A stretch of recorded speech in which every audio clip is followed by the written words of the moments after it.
dalam perekonomian. Ya. Yang pertama itu, saudara-saudara, fungsi alokasi. Saya mau review dulunya secara umum. Ya. Yang pertama itu tentu fungsi alokasi. Ya. Pemerintah tentu mengalokasikan, ya, mana kira-kira barang maupun jasa yang seharusnya dikelola oleh publik atau pemerintah dan mana yang harus dikelola oleh swasta. Ya. Jadi ada namanya fungsi alokasi. Ya. Jadi mana barang yang harus diusahakan atau dikelola pemerintah dan mana barang yang harus diusahakan oleh individu atau swasta. Dalam kehidupan sehari-hari, saudara-saudara sudah biasa melihat di fungsi alokasi ini, ya, jalan misalnya, jalan ini, jalan raya tentu diusahakan oleh pemerintah, bukan oleh swasta. Ya. Kenapa? Saudara bisa bayangkan kalau jalan misalnya dikelola oleh pemerintah, oleh swasta, atau dikelola oleh individu. Ya. Salah satu ciri dari barang publik, kalau saudara-saudara sudah belajar, ya, tidak ada unsur pengecualian di dalam pemakaiannya. Jadi kalau jalan raya misalnya di mana saja, tidak boleh orang dikecualikan dalam pemakaiannya. Misalnya, oh ini kecuali saya boleh pakai, Anda tidak bisa pakai. Oh, tidak boleh begitu. Ya. Semua orang tidak terkecuali boleh memakai. Ya. Anda bisa bayangkan kalau misalnya macam jalan raya, lalu dimiliki oleh swasta atau individu, dan ada sifat pengecualiannya. Dibilang ini, misalnya saudara mau ke kampus kuliah, jalan, oh kalau jalan, saya pinjam dulu Anda punya jalan, oh tidak bisa, ini saya punya jalan, biar ente mau bayar saya tidak mau. Nah, ini agak sulit. Jadi fungsi pemerintah di situ, ya, di fungsi alokasi, dia alokasikan mana barang yang akan dikelola oleh pemerintah dan mana barang yang akan dikelola oleh swasta, ya, saudara-saudara. Jadi kira-kira seperti itu, ya. Jadi ada tentu barang yang bagaimana tidak efisiennya, ya, kita punya kehidupan sehari-hari kalau misalnya seperti jalan raya dikelola oleh individu atau swasta. Lalu saudara mau keluar kemana, ya, saudara tidak punya jalan, lalu Anda pinjam sama yang punya jalan itu tidak boleh. Anda bikin sendiri jalan, sangat tidak efisien. Jadi tugasnya pemerintah di situ mengalokasikan mana barang yang akan dikelola sendiri oleh pemerintah dan mana yang akan dikelola oleh swasta. Ya. Nah, salah satu cirinya kenapa harus ini dibagi, karena tidak bisa. Misalnya jembatan, saudara dari Paru Barat ke Paling Timur, ada yang punya jembatan, lalu ada pengecualian. Wah, ini jembatan saya punya. Anda mau lewat di situ, Anda bilang mau pakai, orang bilang, ya ini saya punya jembatan, biar Anda mau bayar tidak boleh. Nah, ini tentu membuat kehidupan sehari-hari dan ekonomi tidak efisien. Maka tentu dibutuhkan peran pemerintah di situ, ya, dalam proses mengalokasikan mana seharusnya barang yang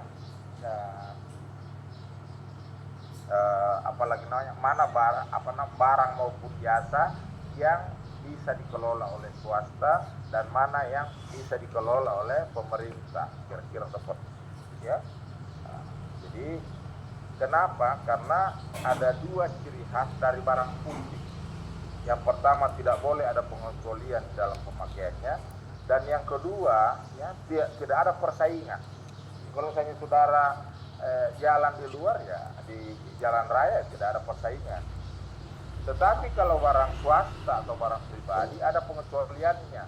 Kalau baju misalnya, kecuali saudara yang punya boleh pakai, yang lain tidak boleh pakai. Boleh kalau Anda pinjamkan, itu barang pribadi, barang privat, ya toh.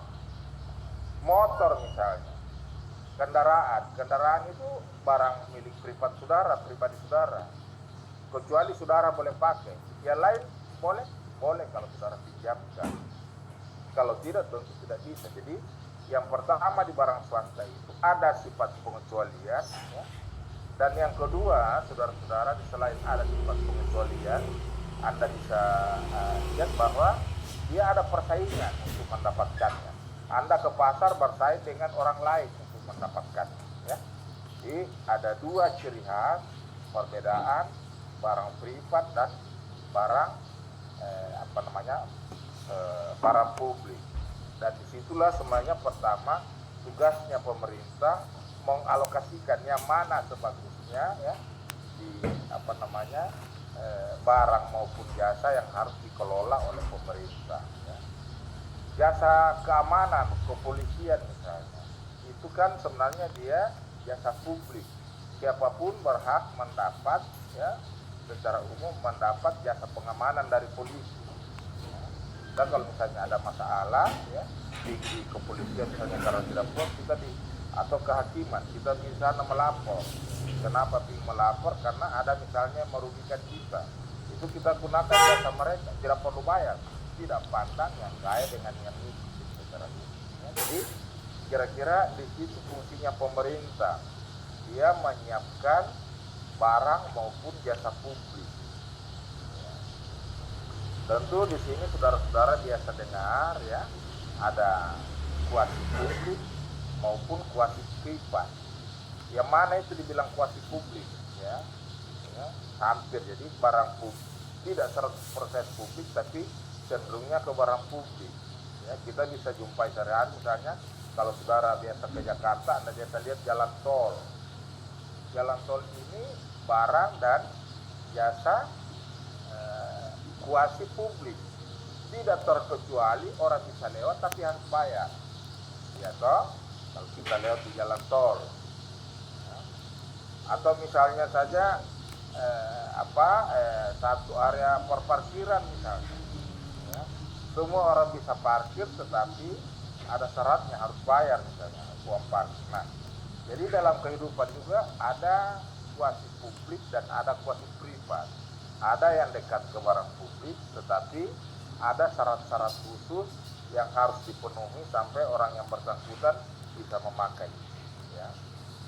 Nah, saudara, saya cuma mereview itu. Yang pertama adalah fungsi alokasi, ya. Lalu yang kedua fungsi distribusi, ya.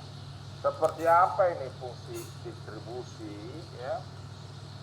Di dalam kehidupan kita sehari-hari ada orang yang diberi rezeki Tuhan lebih banyak dibanding dengan yang lain, ya. Ada orang yang lebih kaya dibandingkan dengan orang lain, ya. Fungsinya pemerintah bagaimana caranya supaya mendistribusi pendapatan ini lebih adil, ya. Biasanya saudara-saudara, pemerintah mendistribusi pendapatan misalnya, ya, yang kaya dikenakan pajak, yang kurang mampu misalnya saja, ya, diberikan subsidi. Terutama misalnya kalau saudara lihat di waktu Covid, ya, banyak orang dapat BLT, bantuan langsung tunai dari pemerintah. Dari mana uangnya pemerintah itu? Tentu dari pajaknya orang yang mampu. Jadi ada fungsinya pemerintah harus mendistribusi, ya, mendistribusikan, ya, kita punya pendapatan, ya, di masing-masing individu, di masing-masing kelas. Biasanya, ya, distribusi pendapatan ini diukur, ya, biasanya ada 3 hal yang orang selalu bicarakan dalam distribusi, ya. Pertama, distribusi pendapatan antar individu, antar orang, yang secara teori kita pelajari nanti di ekonomi publik, namanya Gini ratio, ya. Di Gini ratio itu ada nilai antara 0 sampai 1.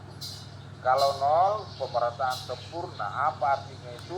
Semua orang sama pendapatannya.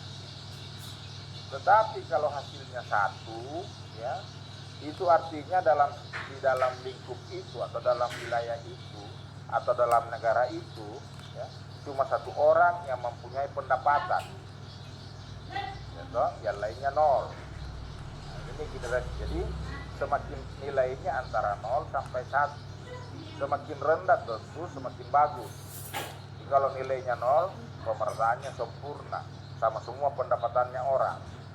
Tapi kalau nilainya 1, artinya di wilayah itu cuma 1 orang yang punya pendapatan, yang lainnya 0. Nah ini tentu yang harus diperbaiki distribusinya. Jadi distribusi pendapatan antar individu. Yang kedua, saudara-saudara, distribusi pendapatan antar kelompok. Kelompok biasanya di satu wilayah, biasanya ya kalau itu kriteria Bank Dunia, biasanya dibagi 3 kelompok atau 5. Jadi pertama kelompok kelas atas, kelompok kelas menengah, dan kelompok kelas bawah.